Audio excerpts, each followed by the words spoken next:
I'm joined in studio today by Tadj, surfer extraordinaire, triathlete, runner, but most importantly, founder of Salt Plettenberg Bay. Tadj, thank you for joining us today. Dave, thank you so much for having me. I've been following your guys' socials for quite a while now, so it's great to be in the studio, great to be in the space, and great to share the story, really, of Salt and me as a person, where it all came from, how it all started. It's never been told before, so I am thrilled to be the first. There's a cringy old saying, you never forget your first, so let's make sure we leave an impression. Exactly. There's so many questions to ask. I think the most important one we should kick off with is, how was your coffee from Leslie downstairs? She makes a good brew. I must admit, I didn't have one this morning because I didn't want to be flying out of this chair. Had one this morning, but I've been here, and I'd highly recommend anyone in the area to come swing past, because she knows what's up. For the extra shot today, and I might be paying the price. So if you see me levitating, just don't mind me. We credit that to Leslie. Yeah, exactly. Obviously, I've got a basic idea of where your story begins, schooling, that kind of stuff. But I think for the audience, let's maybe start there. Where did you grow up?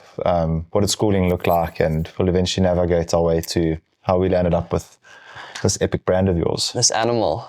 Well, where do I start, really? It's always hard to start those kind of questions. I feel like...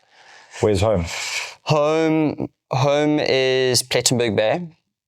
I wasn't born there. I was born here in Cape Town. I was born in Scarborough, just deep south. And then around 5, when I was a grom, so Cape Town was quite a distant memory at a young age. Moved to Plet, and folks just wanted to move up the coast, change things up, whilst I was still at the age where it wasn't affecting anything.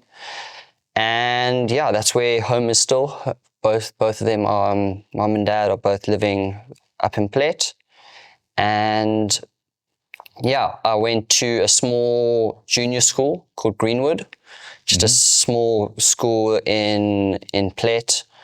I think it actually started when we moved there, so still very in those early stages. And then when I got a bit older, I went to a school in Eisner from year 2, so grade 2 to grade 6. Folks put me on the bus every day and had to take the bus through. How long was that bus ride? It was a bit of a 45-minute drive on the bus, because we had to do some stops along the way. Is it a public bus? Or? It's so a school bus. School bus. Okay. And then had to go, but along the way had to pick up. Were you in the back seat causing havoc? Or? Exactly, head out the window, whistling at everyone. And that was amazing. That was awesome. I couldn't have asked for a better kind of introduction to that kind of world, which I guess starts everything off. Very relaxed school, co-ed, very happy there. And I was there until grade 6. They kind of pushed more outdoors than indoors, which I absolutely loved. Interesting.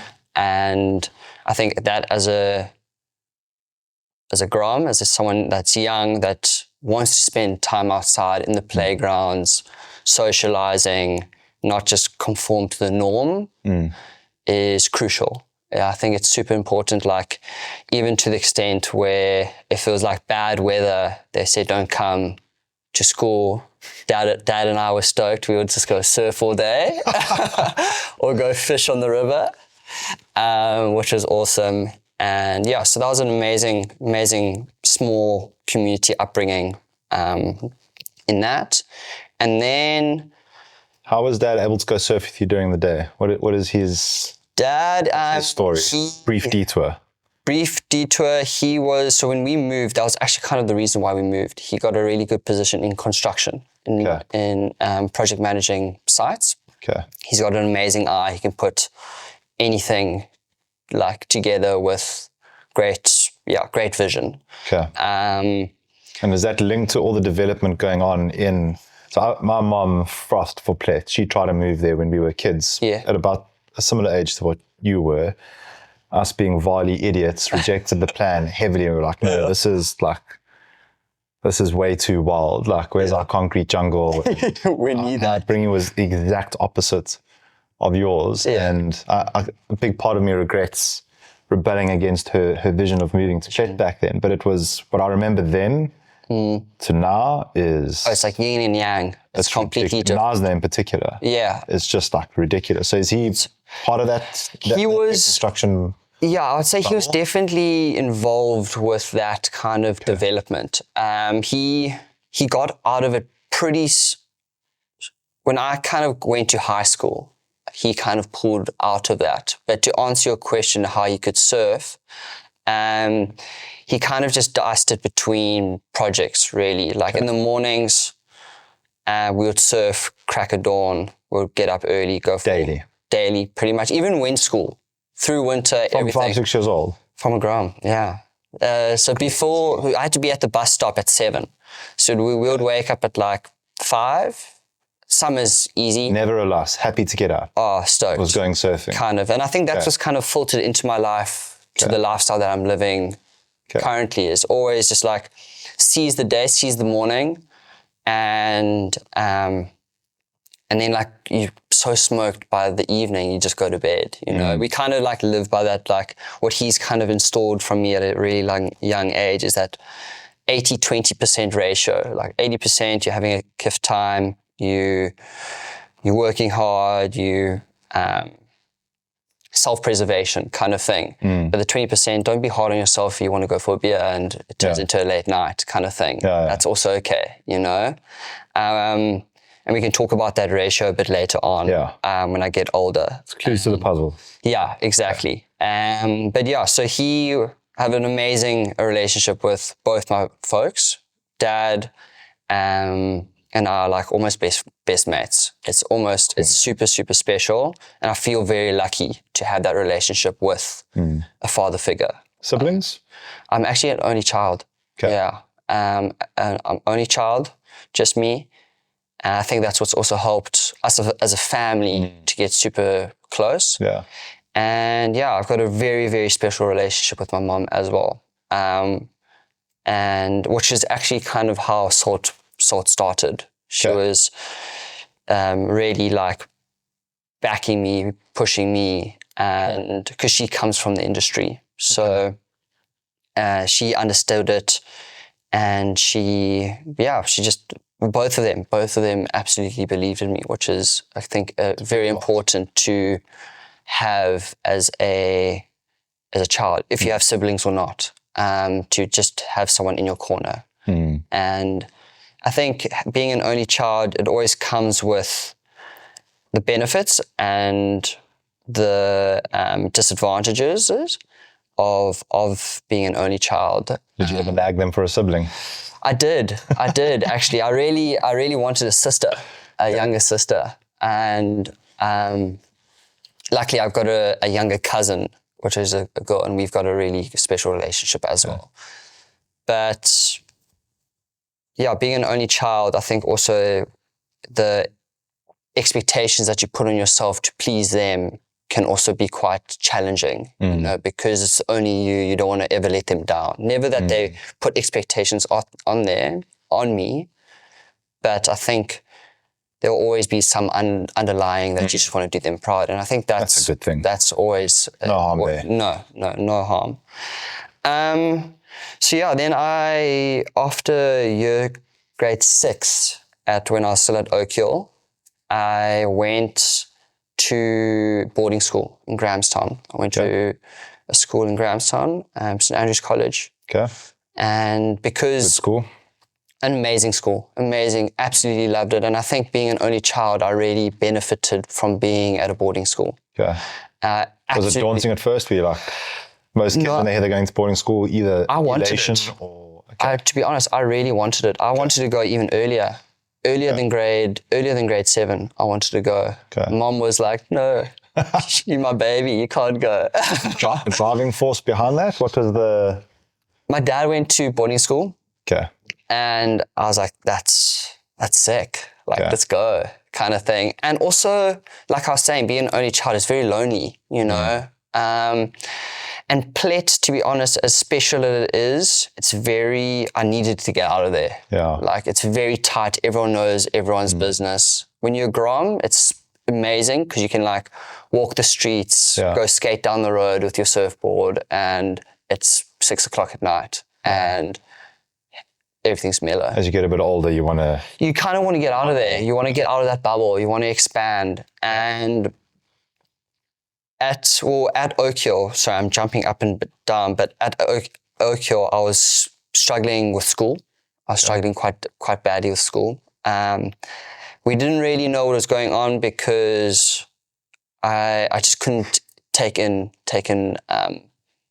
information really. And not like because I was ADD or like needing to be outside or anything like that. I was just struggling.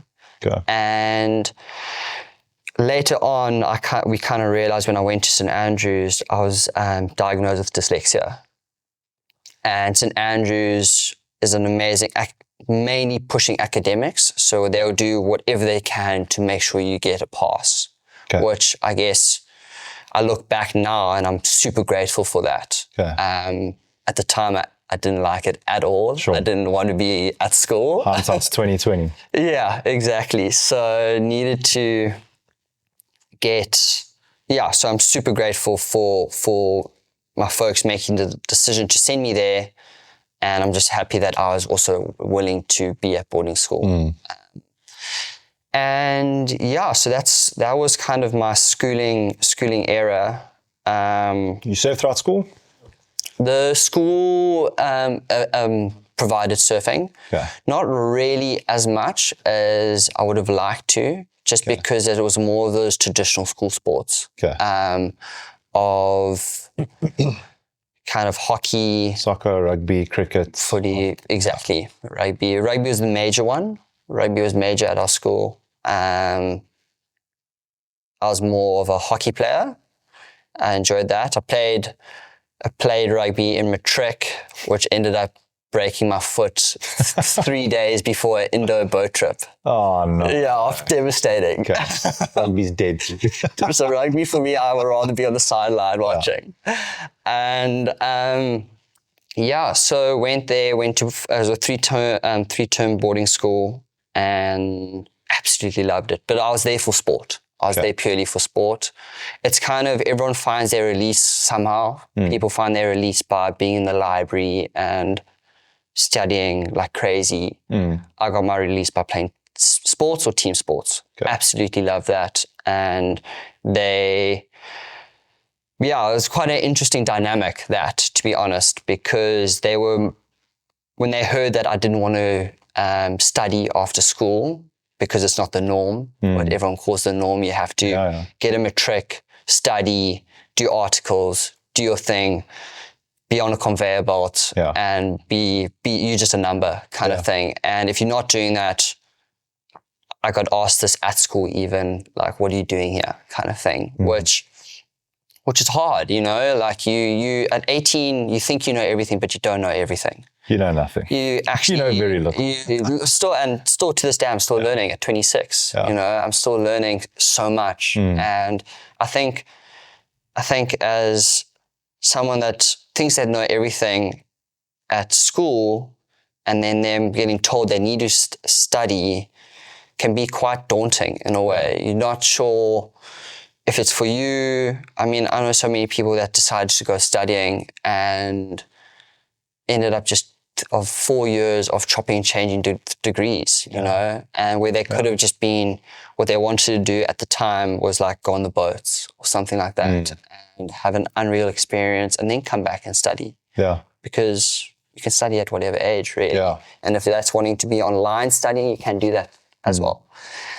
One of the big, I think, factors that I did was at school, they offered a subject called design. In design, you could, which I kind of, one of the main reasons I actually chose St. Andrews was I was able to picked design as a fourth subject where you're able to do engineering, architecture, and fashion. Okay. And I obviously went into the fashion scheme of things. Just naturally gravitated towards it? Or was there some... Well, like mom has always been into fashion. So that kind of... Designer, buyer? Designer, big designer for big corporates, and actually buyer at her junior years. She actually went traveling and bought samples, like went to Paris, Italy, all those big names that you can think of. She went. So she's been a massive inspiration in what I've been able to create today. Okay. And yeah, so I was able to choose that subject, which I absolutely loved. But it kind of created itself by not wanting to surf coach anymore. I was surf coaching at the time to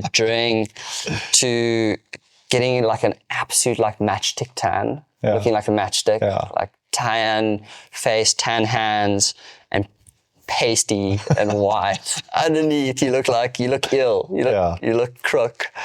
And I was doing that at a very young age. Like folks were like, if you're wanting to go out, if you're wanting to go do your thing, we're not going to fund you to do that kind of stuff. You have to graft. So glad to hear that. You have to graft. So it's one thing to take a gap year and it's one thing to not go study, which I can understand and agree that it's... Yes. But it's relevant for a minority. Oh, completely. And it's forced on the majority, my belief system. I don't see, in my line of work, I've never seen a degree differentiate the capability of someone. 100%. Ever. My wife, who has a substantial audit and accounting practice, it's the exact opposite. Okay. That degree and the people that come out and their ability to perform has a direct correlation on their ability, their capability, and those are very happy people that have you need those wonderful lives, but they are a minority. They are by no means the majority. But the challenge, and I mean, we've got children knocking on the door of matric soon, and I've reinstalled this many times. Yeah. You can do what you want. You don't have to go study, but if you don't, you're on your own. Yeah. Yeah. And there are many examples of people that just have this never-ending, line running of, finding yourself. Like you got to grow up. No, there has to be a cap. I'm glad to hear there was a... Yeah, there has to be a cap. So... Because then that forces you to solve problems and... Create, and do something for yourself, 100%. So they said from a trick... Well, it actually happened in grade 10. Grade 10. That's how young it happened. Good. So from when I was like maybe 15, younger, 14, I was surf coaching in Plet throughout school holidays to earn some bucks and just to have an epic time with jawling with your mates, during a school summer holiday, And going up to J-Bay and doing stealth like swell chases and just chasing or just having a good time at Plet. And so they actually installed that from me from a young age. It was a good work ethic. Like we're gonna help you. Like if you want to pursue something, we can see you're going to do that 100%. It has to be 100%, and we'll help you get there.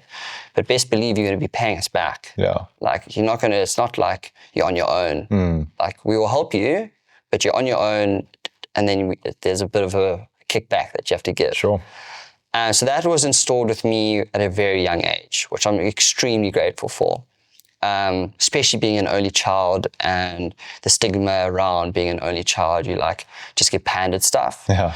Which I was like, guys, like, come on, where is this all going to? Yeah. And they're like, no, there's a bigger picture, and which I'm super, super, super grateful for. So like I was saying, so SOD actually started in 2015 as a school project. So completely it was in year 10, school project. I had to design some stuff for fashion. So year 10, how old are you then? 16? 16. Okay. 16.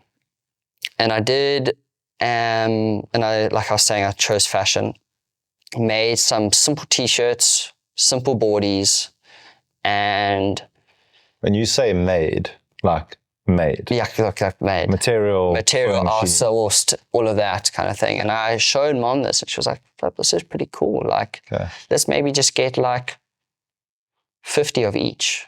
50 of each t-shirt in like 3 different colors, like your standard white, black, and gray melange. So that's not a big overhead because you're not doing any pigment dyeing or anything like that. And then boardies, and like we called them boardies because it was a quick dry finish, but it was actually just cotton shorts. Okay. Made those also. Made those, and she was like, let's try these. Let's try these. Like, let's just do that. And I was like, sick. Well, I don't want to surf coach anymore in grade 10 when I'm coming back. Like, I want to try sell these. So then, which I owe hugely to, I guess, her for trusting me and giving me the opportunity, but then also to my dad. From that then on, school holidays from grade 10 right through to matric, was in the car pretty much every weekend up to St. Francis and to Kenton. Okay. Road trip from Friday to Saturday, going to every market and selling until the boxes were done. Damn. And that's how Salt kind of created itself. I was able to, because I was still at school, all the like profits that I was getting, I was just putting straight back into the business. I didn't need to take anything because I was still at school. And when you say putting back in, like stock? Putting the monies that I was able to get back into stock to expand the range, to become more unisex, because I wasn't going into women's clothing yet. And so I was able to do sweatshirts into an extra small so girls could fit into them. Okay. And that's basically how it kind of started. That's how the snowball effect rolled, finished school, and... What did your mates say? Mates were like, oh, cool, Tadj has got a side project. He's got a hustle. They're like, wow, that's cool. Like, good luck, kind of thing. And so supportive, encouraging. Very supportive, very, very supportive. But yeah, they were like, why not? You know, like just gooi and... Was anyone else doing anything like that? No. Okay. No, not at the time. Not at the time. I was kind of like the only one really doing that at school. And again, that's daunting at that age, you know, like, am I doing the right thing? You know, you're constantly like self-doubting yourself. What made you keep doing it? I mean, 16 through 18, every weekend of holidays, there's a lot of social sacrifice there. There had to have been I'm glad you asked. And one of the main reasons was, so I was a big surfer, and I still am. Absolutely love surfing. Went to champs, did all of those things, competed quite intensely, kind of consumed my life for sure. But I was never good enough to really get a proper signing, to get a... But you went for it. I went for it. I went flipping everything. Like everything was breathe, talk, watch, kind of surfing. Yeah. So it was almost like a kind of like create a brand so I can put a sticker on my nose, on my surfboard. Because you know how like sponsors, they put a sticker on their board? So I just wanted kind of like a sticker on my board. Love it. So that was kind of like the sole reason why I kind of stuck with it, because I was like, look at me, I'm getting free kits. They don't need to know that I make it. Have a picture of a sticker on the I got to find it. I do have one. I'm sure I do have one. And that's that B-roll we're talking about. Yeah, we'll get that up there. Okay. So that was basically like one of the sole reasons was, at that age, between 16 and 19, I was like, look, like if I'm paddling out in the surf, I've got a sticker on my nose. Like, and everyone's like, what's that brand? I'm like, it's called Plettenberg Bay. Well, it is, Really. Yeah, it is. It is. So I was kind of like promoting my own stuff. Did that help you sell any merch? For sure. Well, the thing is, you never actually really know. You can never put it's like getting ambassadors for your stuff, you know. You kind of just wanting the person to live the best lifestyle that they live the best lifestyle that like aligns to the brand, right? you never know if that is selling stuff or not. Yeah. I'm sure it is. I'm sure it's getting people's attention, but you can never put like a pin or like you're able to sell X and why aren't you? And then you're speaking to someone else. Why aren't you able to sell X? Because look at this person, you know? Sure. So yeah, that was kind of like the between of schooling era. And that drive of the stick on the nose of your board carried you through 16 to 19, because that's critical. Yeah. I mean, if you didn't, who knows, it may never have gone the distance. Completely. And did you feel like you were sacrificing for your business through that age? Or was that like a thought? Like, I know there's days when I'm sitting here, I have a newborn 9 months old, Gabriela, and I'm very conscious that I'm sitting here working on this thing and I could be at home with her. And it's like, I'm consciously saying, I'm choosing this hour to not be with her. Yeah. And I fucking hate it, but my bigger picture, to quote your parents. Was that conscious in your mind while you were going through that? Or was it? I think if it happened at a later age, when you're out of school, I think it would have played more of effect and you would have been more self-doubting yourself, really, because at that age of 16 to 19, you're only really, that's when you're at school. There's actually nothing else you can do, really, than if you're at a 3-term school, monthly boarder, termly boarder, actually, sorry, that's all I kind of knew. I wasn't sacrificing anything. I had no sacrifice. You know, if anything, I was sacrificing the business because I wasn't 100% in. So, I love that. like, Awesome. If anything, I was stunting the growth. I was like holding it back in the pipeline. Like I couldn't be all in. I couldn't like release the reins, you know, Gotcha. I couldn't like dive 100% in.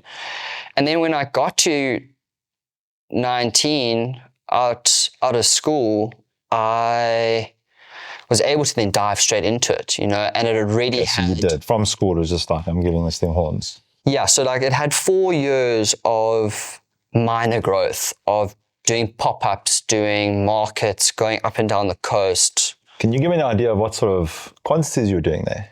Like in a term, so obviously you'd have stock and you'd sell it over the term, I'm guessing. Yes. 10 shirts, 100 shirts? What are we talking? So I was doing I would normally do about 3 styles. So a white, a black, and a grey. Okay. Very basic colors, kind of a color that will always be in your wardrobe, and a navy, 4 colors. Okay. And each of those colors would have different prints in them, which I would design. I would like draw on a piece of paper, literally, like with a crayon, at like my study desk. Yeah. Take a picture of it, send it to the person that I'm still using currently for some of our designs. And I'll be like, okay, this is the vision that I would like. This is what I'm wanting to create. Here's some inspo. It's going to be like over the shoulder blades, so like 60 centimeters by like 70 centimeters. Okay. Blow it up. Like let's go. And then each style or each print, color would have their own print. Okay. And I kind of worked in a 20 ratio, or a 25 ratio. And then in terms of each color. Yeah. So it would be like 100 t-shirts. Across the range, across the colors, 100. 100. So and that would be over a term, normally over that holiday? Yes, yes. And did you always sell out? Always sold out. Epic. Yeah, which was epic, you know, which was insane. So flipping cool. And it was kind of like, I didn't understand it, you know, I was like, cool, like this is rad, like I'm selling out. But what my folks also were really, really amazing in is that they didn't allow me to have access to that money. They put that... Were you being paid cash, I'm guessing, back then? Cash and card with Yoko. Did you have a Yoko? A Yoko back then. Primarily cash, which was just into a shoebox under the bed to buy surf wax. but that was like pennies, you know, like that was like in terms of the stuff that I was keeping like in the shoebox, I was like nothing. They were like petty cash kind of thing. They were like, you don't need this money. We're not even going to tell you how much it is. Okay. So kind of like when I got asked the question, like, what are you doing? Like, is it successful? I was like, I think it's doing well. Like, My parents would tell me if it wasn't. Yeah, like they would tell me to stop. What did a t-shirt sell for back then? $350. I mean, 350 times 100. Yeah. The maths is in your favor. Yeah, well, don't ask me because I can't do math. Before I carry on, the name Salt, you came up with at 16 already. Was it always called Salt? It's always called Salt. Always called Salt. So you came up with that name at presumably 16 for the project. It was for that project, and it was because I did a bit of research and there was a lot of pull towards a word with 4 letters. And I wanted to go with my name, but then I didn't really want to be associated with it. I like, if I see someone wearing it in the street or something like that, they don't know me, cool. Like, it's amazing seeing it, but I don't want them to be like, oh, like, is this you kind of thing. I don't want people to necessarily know that I'm like the driver behind it. Well, I didn't at that age because I was quite shy. The insecurities of knowing like if you are like what's the stigmas behind being into a fashion brand, into fashion at a young age, at a all boys kind of school, kind of was like also not the greatest. What are some of those stigmas? Excuse my ignorance. Like broad strokes. Broad strokes like, oh, like, is he gay kind of thing? Is that why he wants to like dress well? Or like, is he kind of like he doesn't have any purpose if he's just like doing... That would be a stigma? Yeah. Like, really? Well, if he, because you don't want to be like a lawyer or an accountant, you know, so it's like those minor... I wouldn't have guessed that. I would never say like, I got bullied at school. It was more like those kind of comments that would be like... and I guess from needing extra time at school and being outside the school hall waiting for a screen. Is that you're more driven, and I mean 100%. That is the ultimate irony. Yeah, exactly. Because I was just not. So you never know. Like no one would ever guess. We were swimming the wrong way. You know, we were swimming upstream instead of downstream. Yeah. I wanted to kind of make a point, which actually gave me more fire, gave me more fuel to kind of. Be like, fuck you guys, like fuck the schooling system, like we're going, you know, you guys don't know, you don't know what's coming, you know, and so the science behind it was backed by research, 4-letter word, and the name Salt. Salt purity, like it's pure. Everyone needs salt. It's clean. It's what we made out of. We need salt. Okay. Sportsman, as you know, you need salt to get over that mountain. When you've lost too much salt, you know what's coming. You know what's coming, you know. Bonk of all bonks. Oh, you know. Completely. And growing up in Plet, you know, like living on the beach, salt water, like folks were always teasing me when I was a grom.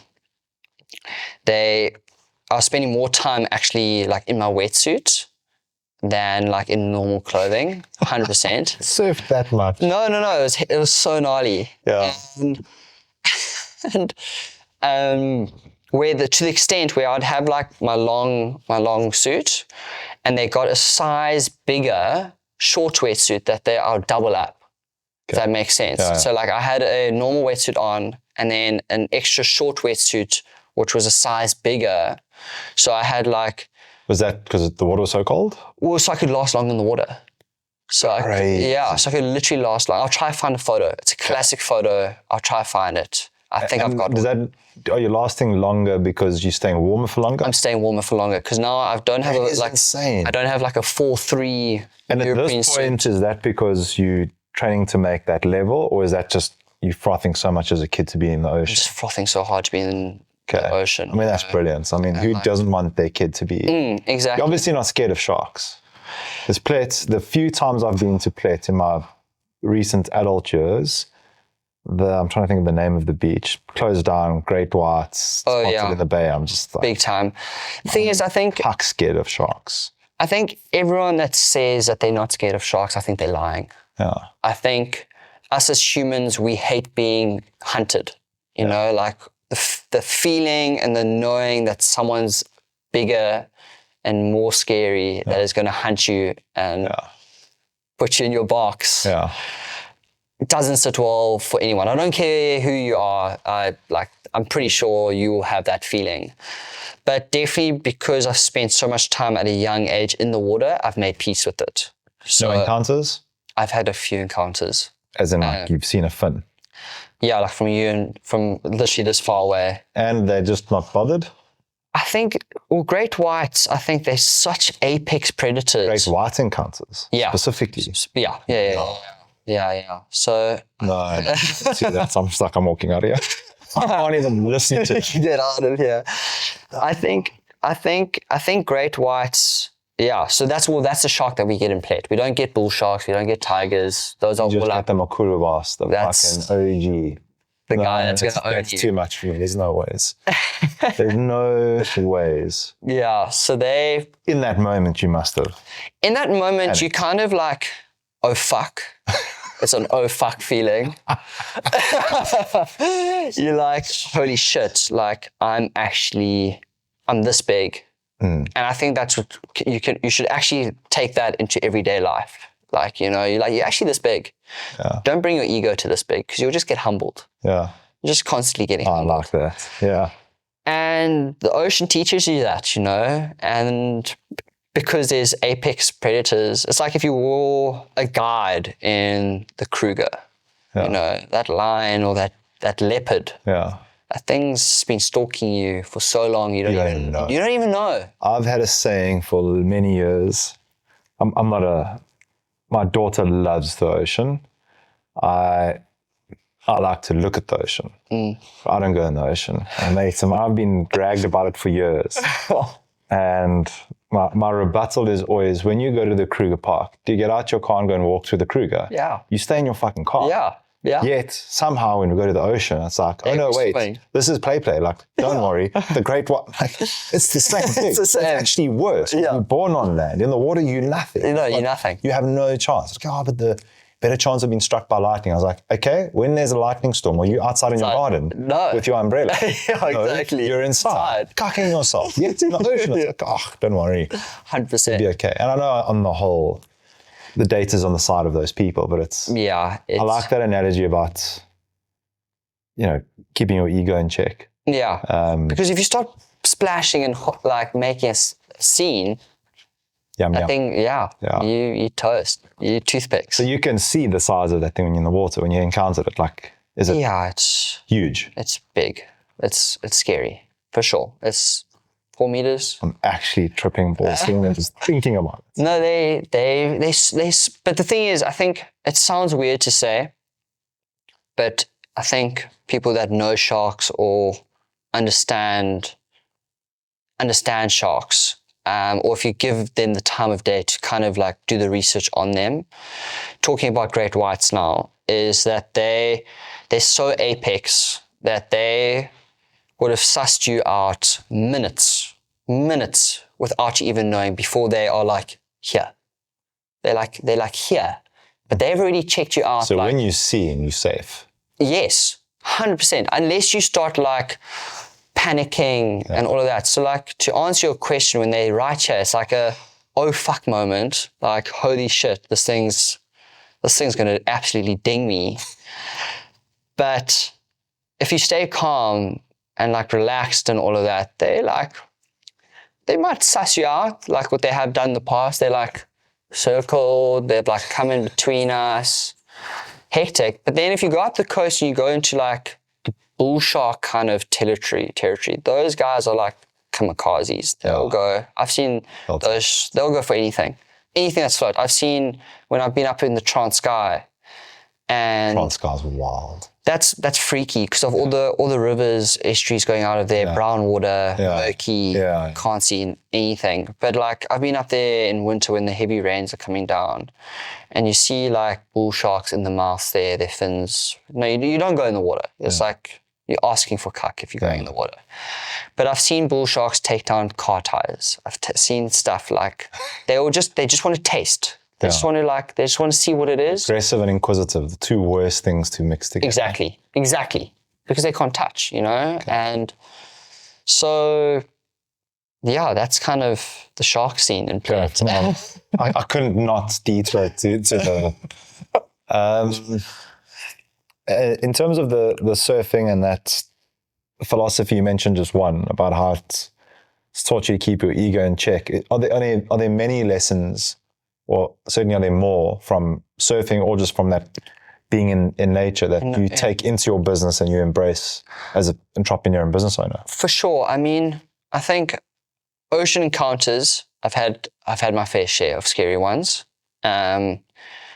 Especially when I was young, I got into a really bad rip kind of thing, rip, outgoing tide, got absolutely if my dad was on the beach, thankfully, and he pretty much saved me, basically. I was kind of that typical young, 8 years old kid that knows everything, doing life-saving at the time, like nippers and Plet, which made me super comfortable in the water and on the beach, and the swell was cooking, but way too big for what I could handle for my size, kind of thing.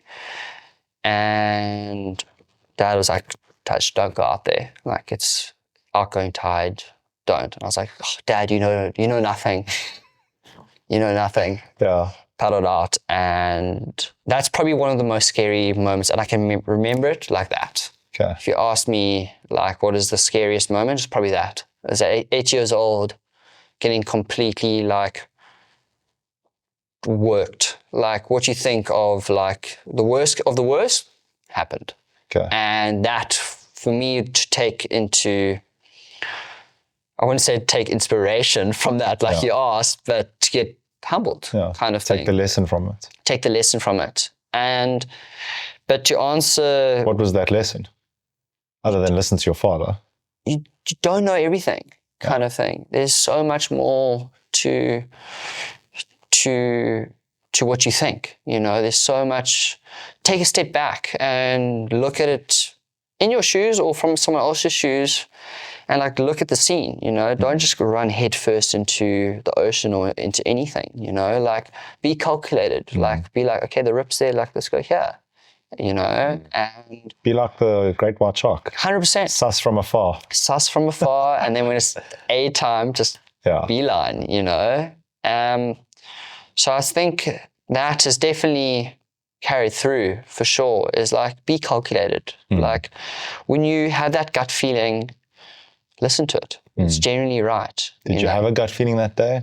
Was there something telling you don't do it? No, I was just too amped to get into the surf. Yeah. But I think at that age, you just don't know, It's one of the things you learn. It's one of those things you can't control your emotions. Yeah, you can't. There's a saying in Latin, purge, sec, cote. It's the motto of our family surname. I love it. I tattooed it on my arm. It was the first tattoo I ever got. I was like, I know I'm going to regret this at some point. How do I make it the least dumb thing I can put on? And I read the meaning. You get this family name things. And it translates loosely to go on and conquer, but with caution. Yeah. I was like, it's exactly what you're saying. I've stared at that many a time, making terrible life choices, but the advice is there. You've left school, you've gone all in on salt. Yes. So left school, actually took a gap year program after school. An actual program. An actual program. Okay. It's called Quest. Okay. It's in Alexandria, just below Kenton. Okay. Quest is it's based on a farm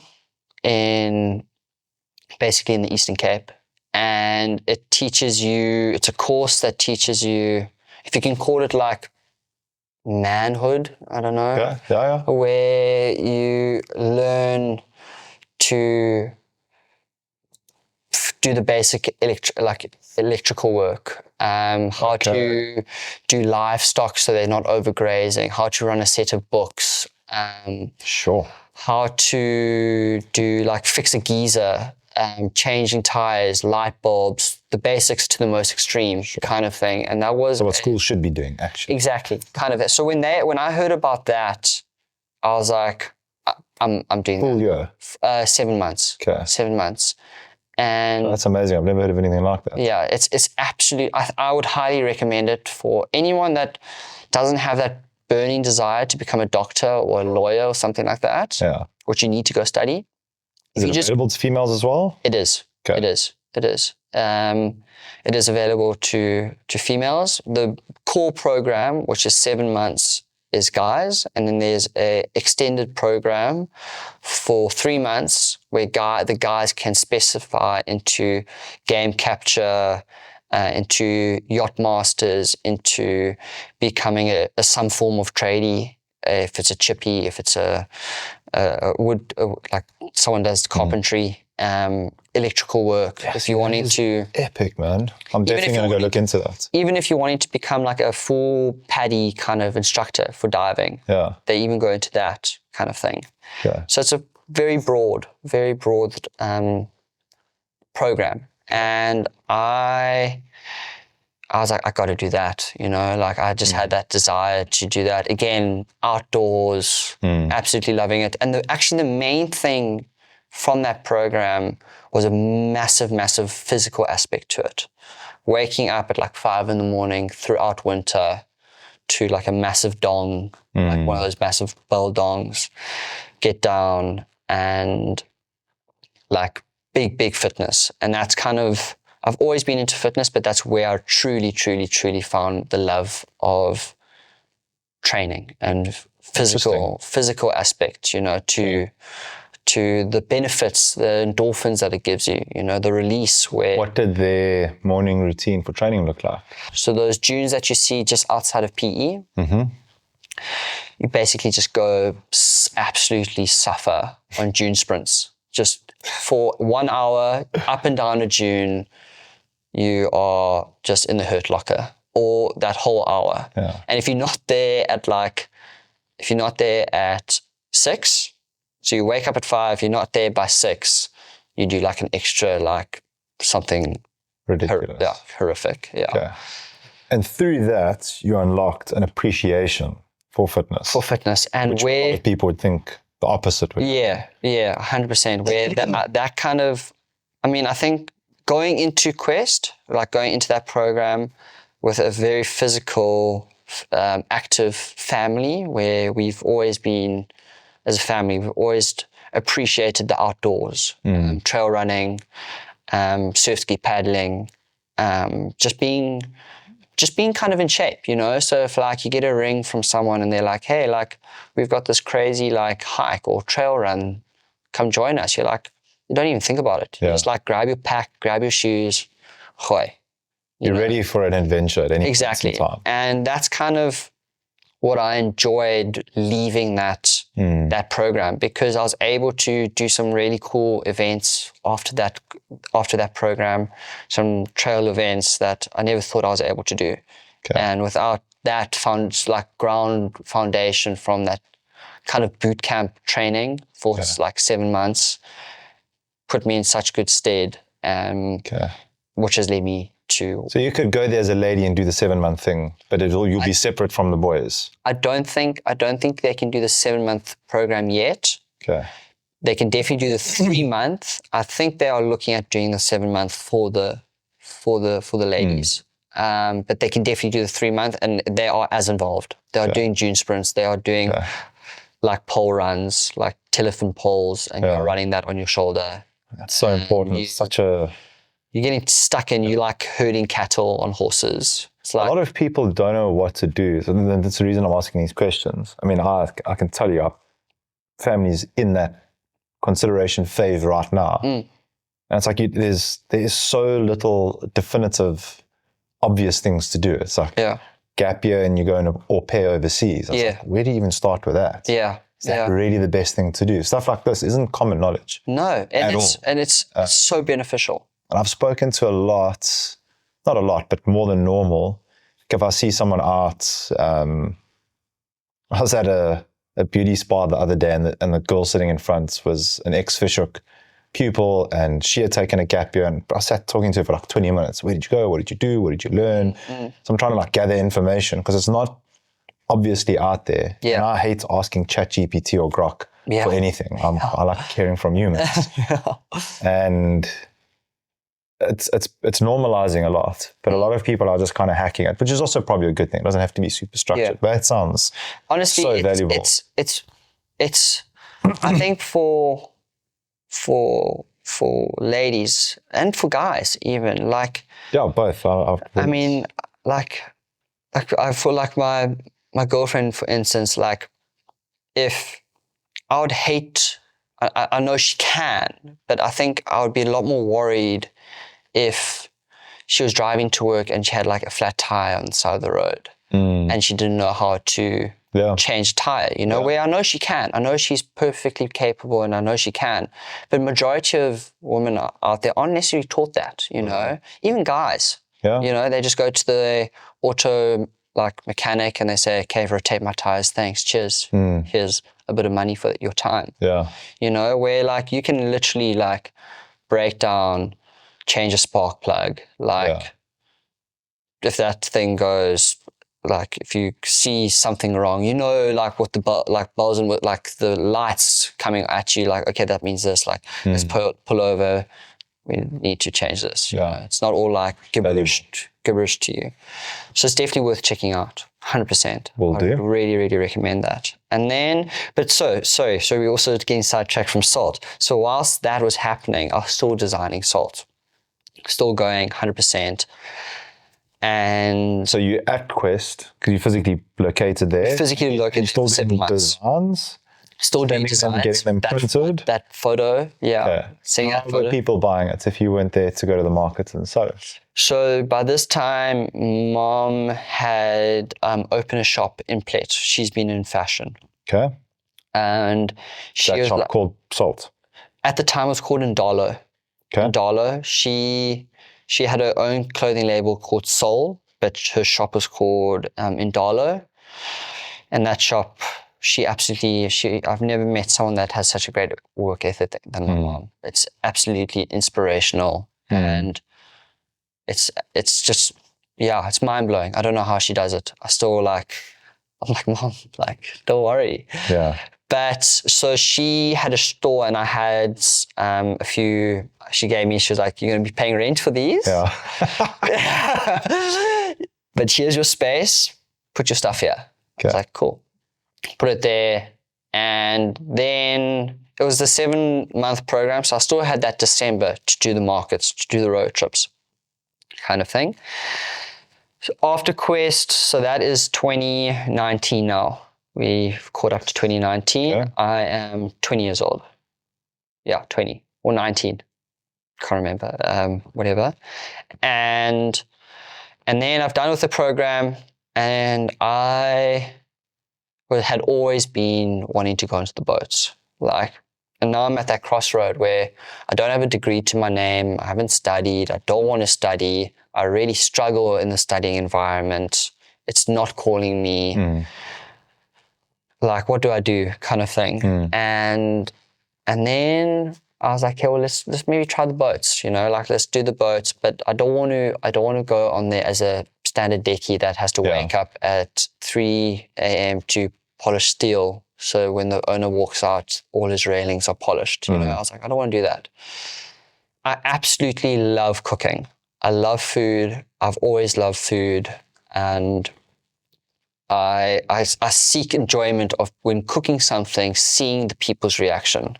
Okay. And they're like, oh, this is amazing, or Tadj, this is cuck, like what this, and then I'll be like, okay, cool, well, that's more beneficial for me, like where can I improve? Yeah. You know? So then after Quest, I went and did a chefing course. Okay. Here in Cape Town. It was a 9-month program designed for yachties. Designed for yachties. When I was doing that, this is 2020 pandemic spiked kind of thing. And I was able to finish the course, but I wasn't able to leave the country. Of course. Because restrictions and so on. And but Salt was still going. Salt was still going, and I was on socials. I was on social media, and I was pumping and all of that. And I don't know if you can remember, but just before the pandemic hit South Africa, it was just before the Easter holidays. It was just before the Easter school break. So I had literally like asked folks for some money, taken all my profits, and like did like a massive order, like a over like 1,000 garments of, not even more maybe, of garments, like boxes arrived. Arrived the next day. I went, arrived, put it on the shelf. Next day, lockdown. It's happening. Because we were all carrying on until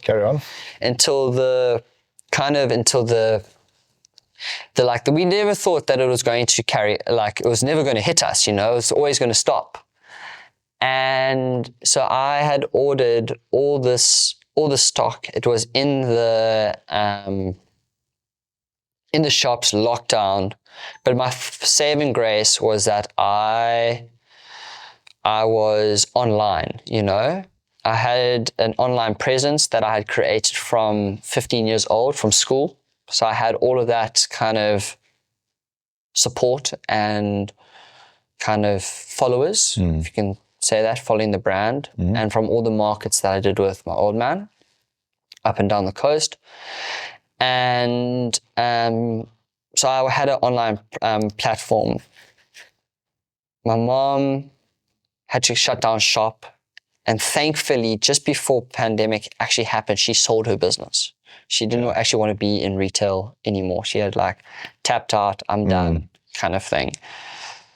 And I was like, okay, well, cool. Like, hopefully maybe one day she can help me kind of thing. That's kind of what I was looking at. But like, we didn't even speak about that, to be honest. And when I ordered that stock for Easter, I had done those soft collar rugby jerseys, three button, what kind of brought Salt to where it is today. We are known for those salt sweatshirts, multicolored, different pigment dyed. One of those garments that feels like have been in your cupboards for forever. It's like been passed down generations kind of thing. One of those sweatshirts, and it doesn't matter how tatty and torn it is, you'll never throw it away because it's like sentimental. That garment, So I had all of this stock, and I was like, oh my God, like, how am I going to do this, And then this orders on socials just started flying. Because people... Stuck at home, Everyone's stuck at home, people wanting to dress comfy, and it's midwinter, freezing cold, and they have to have Zoom meetings, but they have to wear a collar. But they don't want to wear like a shirt with a collar. They want to wear like a fleece with a collar. And I just started pumping those, like got dad to model, got me to model, got mom to model, got some like... I want B-roll. Yeah, I got like some shitty iPhone photos of like us modeling at home kind of thing. I got to try to find those. Yeah. They're absolutely golden. And that's kind of what like got Salt to where it is today, was like... And made my decision not to go into the boats much easier. So I was like, flip, like Salt is... I'm after Easter, I'm sold out. I'm actually like, all those garments that I was stressing about not being sold, it's gone, and that's all from social media on Instagram. And I wasn't even online. I didn't even have an online presence. I only got my online together a week ago. Like literally a week ago, my online went live. So go check it out. And you say online, the e-commerce store, the website. E-commerce site. I've done everything backward. Okay. Just because... So that was literally people on social, like DMing you, I want the shirt, I want that, shirt. Order, send it to them. Exactly. Go to Postnet between those crazy hours that you could leave home. Go to Postnet. I mean, it's such a good... I love entrepreneurship. It has the power to liberate everyone and anyone. Yeah. And it's like, the point is you don't need a Shopify, WooCommerce, e-com store. Everyone's like... I can't start my business because I don't have a website. You don't need a website. No, you don't. You can do it to social. There's so many ways that you can improvise, which you're a glowing example. Years and years and years. I mean, how old is the business now? Tapping on 9. Okay, 9-year-old business, and the e-commerce site was built a week ago. A week ago. That's the point. Yeah, exactly. Started in 2015. It's now 2016. And we haven't had an online page until a week ago. Congrats. Thank you. Thank you, yeah. Has there been what's the reception to that been like? It's kind of soft launching at the moment. Okay. It's out there, it's in our bio. It's like if you search it up, it'll pop up. But it's kind of just wanting to get all the bells and whistles 100%. Okay. I try to do it the cheap way around and do all the colors and spelling myself. I butchered them completely. So I've had to bring someone in to fix everything for me. Another one of those lessons. Yeah, exactly. And think you know it all, but you don't. Venturing into e-commerce, I think that's going to be a theme for a while. Yeah, exactly. Enjoy the ride. Yeah, it's been a fun process. But yeah, so where were we? We were out in 2020 and kind of, the salt story kind of actually really took off then. And so that was the crossroad where you're like, this is me, this is what I'm doing. This is me, this is what I am salt. Do, kind of thing. I want to do this kind of thing. To such an extent where we got such a great response and an amazing following and support, and built what we're trying to build here, a community, that Mom was like, I want to join. Let's join forces. Yeah, will you hire me? Kind of thing. And ultimate sign. Ultimate respect. Yeah. Yes, you can't go on holiday. Yeah. You can't have leave. Charging you rent for that. Yeah. It's whole hamster wheel. But at the time, my women's range was shocking. It was terrible. So she was like, Tadj, I can help you with women's. I was like, please, come. And Dad was like, let's do this. Let's do a family business. So I had both of them, massive support. And from the pandemic, we all joined forces. Mom helped with the women's stuff. Dad and I now share ideas. We work really well together. We do all the shop fitting. And my old man is such a people's person. He can he can talk to anyone and sell a flipping cloth, Okay. And if someone goes to Salt in Plettenberg Bay, are they guaranteed to meet someone in your family? Is this for sure? One of us will always be there. Okay. One of us will always be there. So super owner driven. We are always there. If you go up, ask for Blossom. That's my mom's name. Okay. She might be at the back doing orders. Yeah. Or you'll see. I definitely will. I'm not joking. Yeah, you must. I'll drive to Plet, go and buy a shirt. Please, my dad. 3-button intergenerational shirt. Completely. Get you kitted out. And then my old man's name is Wojtek. Okay. And that's when we all joined forces. We kind of got together, and I was still kind of wanting that desire to travel, get out there, do something. Still not too sure who I was, what I wanted, I knew from a young age I always wanted to do salt. I always wanted to do that because it's where I could be creative. It's I'm proud of it, and I think it's always important to be proud of something, whatever it may be, passionate about something. But I still had that burning desire to go travel, see the world a bit, get out there. I wasn't wanting to get on the boats or anything like I had in the beginning, but from a Grom, since a young age, I'd always wanted to go to Indonesia, Indo. And I think from when I broke my foot in matric, when we couldn't do that surfing trip, I had that burning desire to go to Indo, to the extent where I was based out that side for 2 years, working at a surf resort, managing a resort called Bilal Beach Villas, a South African run, also completely family run from Hermanus. They go do the season out there. An amazing resort. It would have been recent then, recent-ish. Recent-ish, 21, 22. Okay. Straight after the pandemic. Okay. Whilst I was there, Mom and I were brainstorming ideas, and you asked me where do I get my inspiration from? Where do I pull inspiration from? And I'd say nature. out there. I was in the tropics. I was living my best life, my childhood dream. I knew it was going to come to an end. I didn't think it was going to be 2 years. I didn't think it was going to be that long. But I was having such an epic time, and my folks were like, do it, because when you come back, you're in. You know, we done sailing your ship. You need to come sail your own ship, kind of thing. Fair enough. And so I'm super grateful for that, and I'm super grateful for the resort that I was working at, Bilal, that they allowed me to be there for 2 years and not like say like, oh, you're here for so long, you have to be the manager now and you can't get out of it. They're like, you're young, do your thing, surf the best waves in the world, and live every kind of influential people's lifestyle, because you're in tropics, you're in beautiful water, every surfer's dream kind of thing. So that was amazing. I got that out of my system and came back, was in Cape Town factories for a year, and then I just got that burning desire to leave again. And I wanted to do the complete extreme and go to the snow. And I went to Whistler, I went to Canada, did a ski season there, while still like working at Salt. Was going to actually take stock with me to do a pop-up there, and then, but with the intention to do a season.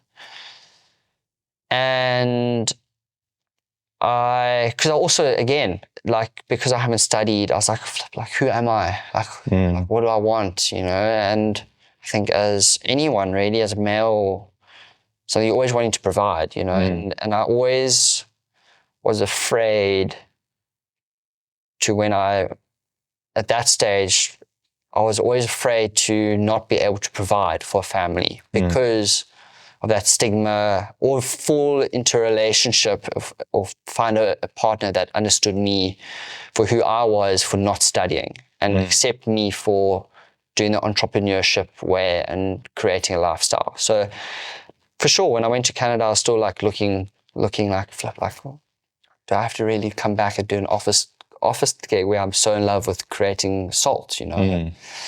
And my folks, again, they owe so much credit to them, because they were like, Tadj, follow your dreams, you know, because you're only so young that you're able to fit so much in before a lighty comes around and you need to start being like, hey, we can't go on holiday because there's like, we got to do something here, you know. So I'm super grateful for that. And and then came back, and after that Canadian trip, we spoke about that 80-20% ratio. 80% you're looking after yourself. Stuff that I was brought up with. And I think working on any ski resort, doesn't matter where you are, you kind of all lose yourself. You know, you lose who you are as a person. Luckily, I had amazing mates there that I made. I was actually the only South African. I was the only South African in the whole of Whistler. Crazy. It was mad, but I absolutely loved that. I was like, I'm making mates with like Aussies, Kiwis, Canadians. And that's kind of when I realized the enjoyment that I had from Quest, of that physical endorphin, pushing yourself, heart in your throat, here to serve kind of thing. You just on that bike and you're just serving, you know? And so I then came back and I was like, okay, I'm done with traveling. Like, this is me. I want to be based in Cape Town. All my mates are in Cape Town. I have an amazing friend group here. Incredible people, supportive people, supportive with Salt. They're like invested. They're like, sick, it's doing well. Let's support, you know? So I'm very, very grateful. I've got such a good friend group and supportive friend group, and family, I suppose. Amazing family. And so I came here, based in Cape Town, living here, and just ran with Salt. And that was probably about 2 years ago now, 3 years ago. I've been permanently in Cape Town, running the full production, with putting the product together, with putting the styles together, with putting the manufacturing stuff together. And I've absolutely loved every single minute of that, you know. In that time, being able to find an amazing relationship a partner of mine that I completely love, and she completely understands who I am. She helps me like troubleshoot everything. Always that like kind of what I mentioned earlier of the classic kind of not knowing if someone will accept you because you haven't studied. And she completely knows who I am, accepts who I am. Have a completely open dialogue with her, and has helped me create more crazy designs and styles of fabrics and look at things different ways, you know. But yeah, Salt's crazy. It's growing. It's a family business. It's fun. What does that future look like? The future for Salt? I'm very lucky. I'm very lucky because I've got a Polish passport. Tadj Orzechowski. I'm glad you pronounced it. I've butchered your name so many times. Apologies. Don't worry, you're not. I've heard worse if it makes you feel better. I think people's names are so personal. I go out of my way to try and always get that right. Yeah. Yours is tricky. It is tricky. So we just go with Tadj. Tadj is fine. Tadj is fine. And so I've been able to get given a Polish passport through my old man's side. And the dream would be to get it overseas, somewhere in Europe, somewhere. Okay. I was able to spend some time in Portugal looking for samples and colors and fabrics. I feel like it could really do extremely well in Lisbon. But locally, so that's the big picture. Skip maybe a few stores overseas, just to kind of have, not because I want to live outside of South Africa. I really want to live here. I want to, just because of my childhood. You can't beat it, you know. Couldn't agree more. I've had the luxury and the privilege of traveling and seeing quite a bit of the world at such a young age. And man, you can't beat this. You really can't. You know, if you are able to like work with South Africa and its craziness, and you can kind of absorb the chaos, if you can call it that. Best place in the world. It's honestly the best place. Yeah. It's more to have a store overseas just to have the security. Have the security. But still get everything made. Also just a good ambition. Completely. Completely.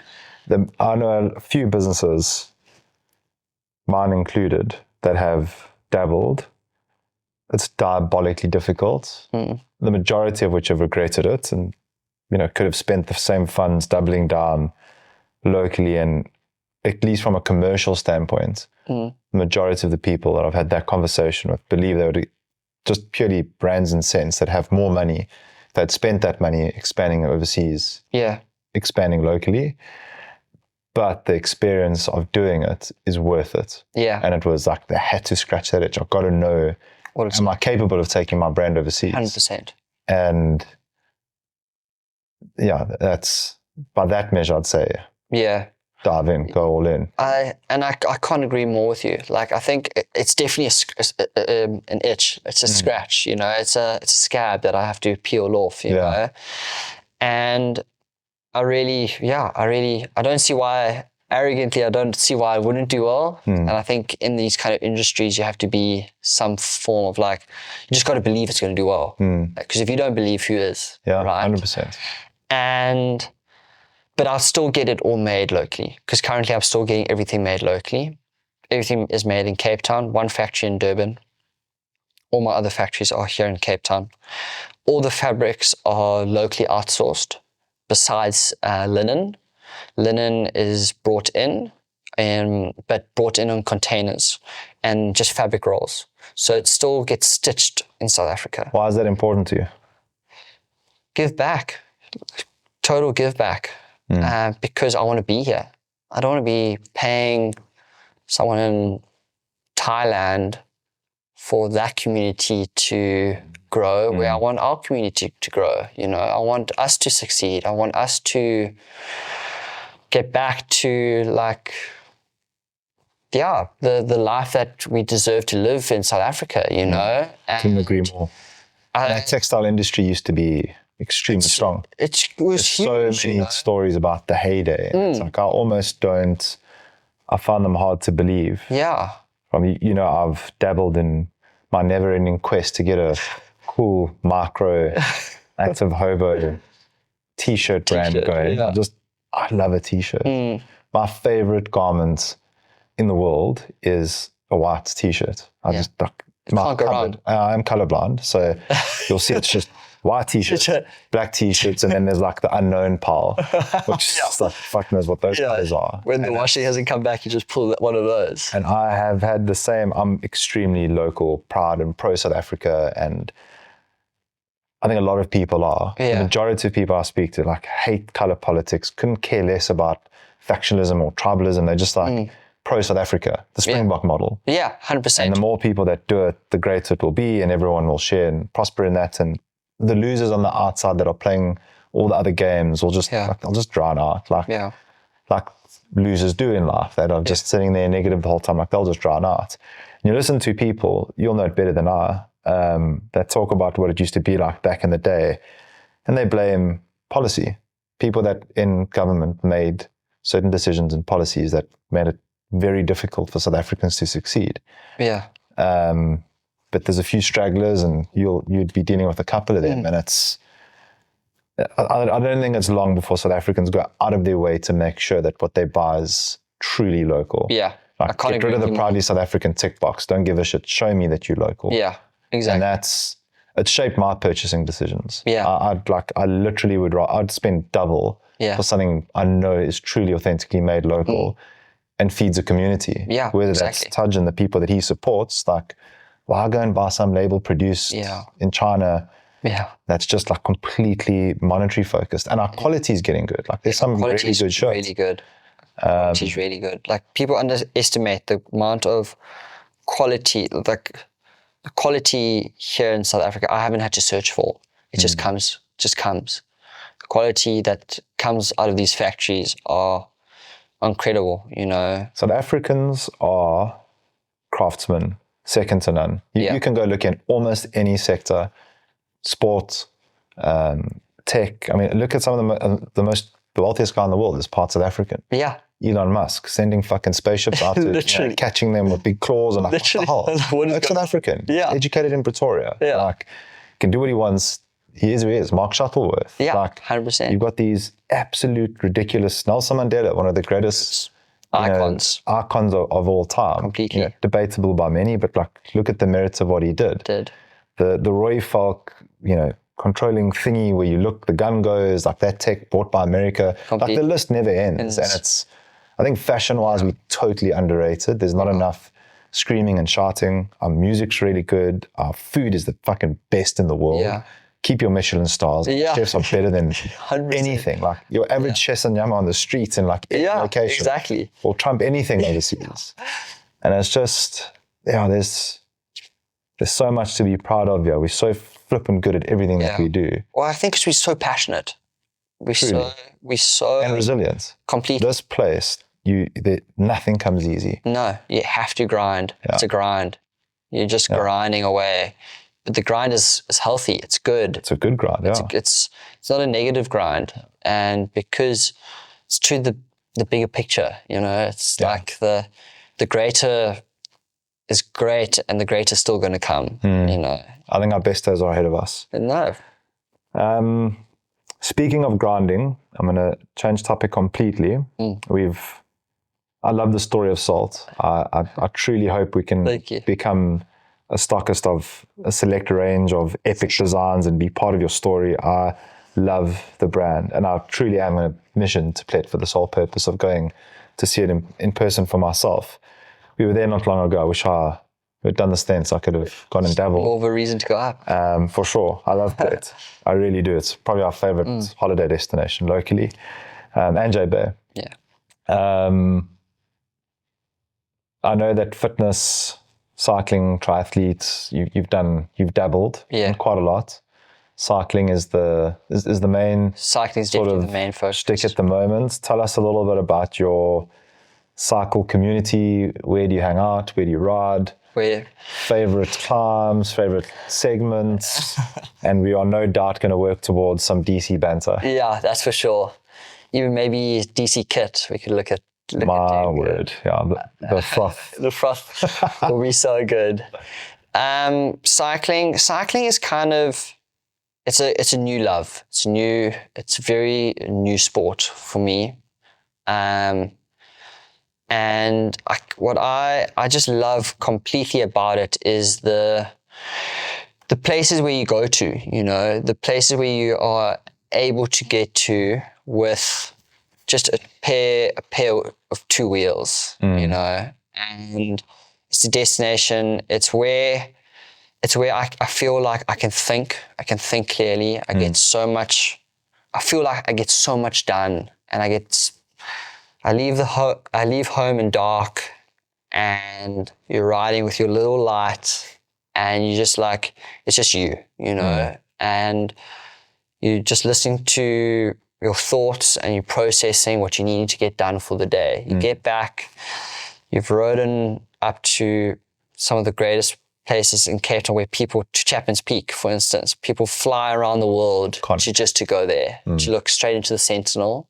It's iconic, you know. You ride back, it's 7:00, 7:30. People haven't even started their day yet, and you've clocked almost 60 Ks, you know. On that epic descent. And you're just whizzing down and you're cooking. Cycling hub, I want this to become more my hub, for sure, this zone. Consider it a home. And yeah, this is probably the place where I'll be riding to and from from now. So now I know about it. I didn't know about it before. And climbs, you can't beat that Nature's Valley climb in Plet. Up that pass going down into Nature's Valley and climb up the Tsitsikamma side. You can't beat it. Best. You can't beat it. You are surrounded by complete nature, and you are either flying down looking into massive yellowwoods, like over hundreds of years old, massive things. Next time you go down to Nature's Valley and you'll see what I mean. Drive down the pass. Hit list, I need to. Go down road or gravel? Road. Okay. So it's, really? Yeah, so that one is that's even better. Yeah, so you're clocking speed down there. You're flying.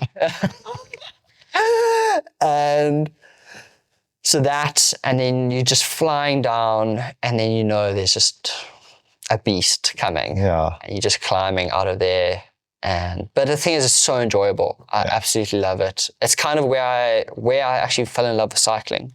Okay. Because that's where I was doing majority of my triathlon training. And Plet isn't as lucky as Cape Town, where you can just ride around the peninsula. Where it's Plet, you need to cover distance. You need to get out of town, and that's through to Nature's, and then you go down into Nature's Valley, and then up to Tsitsikamma. Yeah. No, we're sports in Cape Town. No, we are. We truly, truly are. But I think that's also, it's just gelled hand in hand with the riding, you know. Just what we have here is just incredible. And to be honest, it's weird to say, but the community, everyone, I was one of them, because I was one of those surfers that, well, I still am. I'm just not surfing as much, but I was one of those surfers trying to race down Komiki, not Komiki, sorry, down Plettenberg Bay, and the roads are only this big, and if cyclists are on the road, you can't overtake. And I'm like, guys, you don't understand. Please move, you know. Sometimes you're not asking please, you're just saying move, you know. And so I was like, it must be such a weird community. They're just sitting, drinking coffee and then riding in lycra, can't be enjoyable. And I've actually felt the complete opposite since joining. Yeah. The banter that you have when you're absolutely suffering up a hill and you are clocking near 50 Ks an hour on a stretch, and you're in a good rotation. It's what I can refer to as much as what I used to love at school as a school sport, because you are as good as your teammate that is riding next to you when you're in that flow. And I absolutely love that. And I love the speed. And I'm repeating myself, but I love that community that you get from it. I think I'm always amazed that there's a group that run their rides from here, lady-focused Southside Cycles. Yeah. And I've only been riding for like 4 or 5 years. And there were a few ladies here the other day, first time ever riding a bike and like with a group. And it just like stopped me in my tracks. I was like, fuck, remember? I mean, obviously I'd ridden a BMX as a kid and that was like, you surfed, I rode BMX. It was different. Yeah. And I was like, I can remember it's like clear as day, that first like good ride. Yeah. You get back and it's the endorphins, it's the... Completely. And people don't understand the social dynamic of it. It's like, I know you can say whatever you want. It's anyone that doesn't ride, like just loads cyclists on the roads. People get like so irrationally enraged about like dumb shit, especially when it comes to cyclists. But that social dynamic, the endorphins, the effort, it's just such a positive thing. Like there's, because I think... And there's so few people do it. Like if you look at the net number of cyclists there are, it's... Compared to runners. It's nothing. Something like, So I think because I came from a running background. I grew up in Plet trail running and running all the time.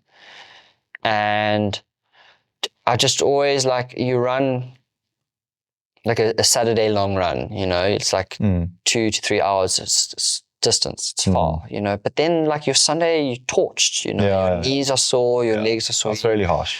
You're walking downstairs sideways. It's not nice, you know. And don't get me wrong, I absolutely still love running, but like this cycling is like you do like a Saturday long ride, like 3 hours, you clocked almost like 120 and you lacquer the next day. You go for a quick spin. Yeah. And that's what I'm loving, you know, is just like switching it up, changing, be multi-disciplined in multi-different sports. Hey, you can go ride a bike, but then I'll go surf, you know, or let's go for a hike/trail run, overnight pack, you know. Yeah. And let's go swim, let's go free dive, let's go. I think it's a key ingredient in that 80-20 balance. Completely. Because if you're not, you know, being a Joe Burger, I know what that other 20% was filled up with. Because if it's not that, it's something else. And you don't want to just be sitting, you know, smashing pizzas and necking beers. And there's nothing wrong with that. And I do enjoy doing that as well. But when that 20% is full of cycling, running, trail, anything outdoors, anything like healthy, it supercharges your ability to be a good husband, a good father, a good person, a good business person, a good entrepreneur, like whatever it is that you're doing, that's going to supercharge you. Whatever you're doing, that's going to make you better at doing it. Completely. The stillness of your mind, the ability to process thoughts. That's so well said. Yeah, it's a gift that is, I mean, cycling is quite an expensive sport to enter, but you know, anything outdoors, you can go and run. Yeah. You can buy a bike for $5,000. You know, if that's within reach, many people do. Bike Hub is a great resource for getting like exceptional value. And you'll never understand how much value it'll add to your life until you go do it. It's the most transformative thing I've ever done. Yeah, for sure. I think it's like exactly like you said. It's like the stillness of your mind when you're outdoors pushing your body, you know, is you're so focused, like that self kind of intuitiveness, in tune, like you're so like, okay, needing to work on your breathing, needing to like be still with yourself, you know, you need to be so focused with what you're doing. And to get from A to B, you need to do this. And if you want to do it on a quick time, you need to do that, you know. Or if you want to just take slow, that's also fine, you know. But it's where... I love a coffee ride. Coffee and a croissant. Can't go wrong. You can't go wrong. Yeah. And it's where I find majority of all my thoughts are doing physical. And I'm so grateful, and I'm so thankful that I got brought up in a family that was so active and pushed activities at a young age. That's where I found my release. It's where I can think. It's where I can process, and it's just being outdoors. You know, I don't want to be indoors. I don't want to. Who does? Who does? Exactly. Awesome. Tadj, I think we've covered pretty much The story. everything I could have hoped to. It's Feels like I'm glad I keep didn't hear rolling. it beforehand, and yeah, I mean, I certainly hope we do. For sure. The story's not told. No, we've just we just uncovered a chapter. tap of the iceberg, as they say. I sincerely look forward to collaborating with you. Like, please hold us accountable to get a T-shirt. Active Hobo Salt collab of some sort out the door. For sure. I'm thrilled you've joined the community. We look forward to having you around, Joe. And like, the space is yours, like I've said.